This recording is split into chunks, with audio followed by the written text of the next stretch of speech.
안녕하십니까. 안근모의 휙서비스입니다. 뉴욕 증시가 나흘 만에 큰 폭으로 반등했습니다. 유가 급락세가 계속된 가운데 중국 주식이 반등한 게 분위기를 살렸습니다. 미국에 상장된 중국 기술주들을 모은 지수입니다. 밤사이에 5% 가까이 급등했습니다. 반등폭이 꽤 컸지만은 차트에 나타난 반등의 흔적은 미미합니다. 그동안 워낙 가파르게 추락한 탓입니다. 역대급의 폭등세를 보였던 유가는 하염없는 추락을 계속하고 있습니다. 브렌트 원유 선물은 밤사이에도 6% 넘게 떨어졌습니다. 지난 1일 이후 처음으로 100달러 선 아래에서 거래됐습니다. 이란 핵 협상 전망이 다시 밝아져서 공급 우려가 좀 줄었습니다. 중국 코로나 확산 때문에 수요가 감소할 거란 관측도 계속됐습니다. 중국의 코로나 확산은 증시에 부정적이면서도 긍정적인 재료가 됐습니다. 미국 국채 10년물 수익률입니다. 유가 급락세 덕분에 금리 오름세가 꺾였습니다. 덕분에 주가가 반등하자 금리도 따라서 반등했습니다.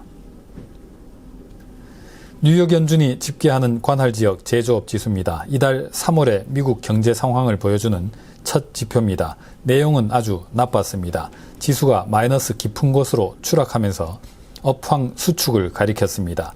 빨간색으로 표시한 영역, 경기 침체 때 말고는 지수가 이렇게 낮게 떨어지는 일은 드뭅니다. 경기 동행지수로 간주할 수 있는 출하지수가 3월 들어서 이렇게 곤두박질 쳤습니다. 미래 업황의 선행지표가 되는 신규 주문 지수도 추세가 비슷했습니다. 재고 수준에 대한 평가는 이렇게 가파르게 솟아올랐습니다. 지난 2001년 한때 지표가 잡음을 보였던 이후로 역대 최고치를 기록했습니다. 재고가 증가했다는 응답기업 비중이 전체의 3분의 1가량으로 늘었습니다. 재고가 감소했다는 응답 비중은 10%로 줄었습니다. 기업들이 고용과 생산을 줄일 가능성이 있습니다. 인플레이션 지표에는 양면성이 있었습니다. 2월 중 미국의 생산자 물가지수 PPI는 1년 전에 비해서 10.0% 올랐습니다. 2010년부터 새로운 편제로 PPI를 집계했는데 이렇게 높게 나온 적은 없었습니다. 식품과 에너지, 유통 서비스를 제외한 미국의 근원 생산자 물가입니다. 2월에도 전월비 0.6% 급등했을 걸로 예상했는데 실제로는 전월비 0.2% 오르는 데 그쳤습니다.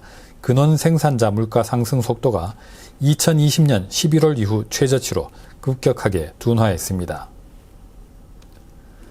조금 전에 발표된 일본의 상품 무역 수지입니다. 계절 조정 기준으로 2월에 1조 310억엔 적자를 냈습니다. 적자 폭이 예상보다 2.5배 컸습니다. 어제 한국은행이 발표한 우리나라 수출입 물가지수를 가공한 차트입니다. 수입 물가에 대한 수출 물가의 상대 가격입니다. 가파르게 계속해서 떨어지는 중입니다. 수입 물가가 급등하는데 수출 물가는 더디게 올라서 생기는 문제입니다. 수출의 채산성, 교역 조건이 급격하게 악화하고 있다는 의미입니다. 교역 조건이 나빠지면 생산을 늘려도 소득은 감소할 수 있습니다. 자연히 기업 실적, 주가 전망에도 부정적입니다.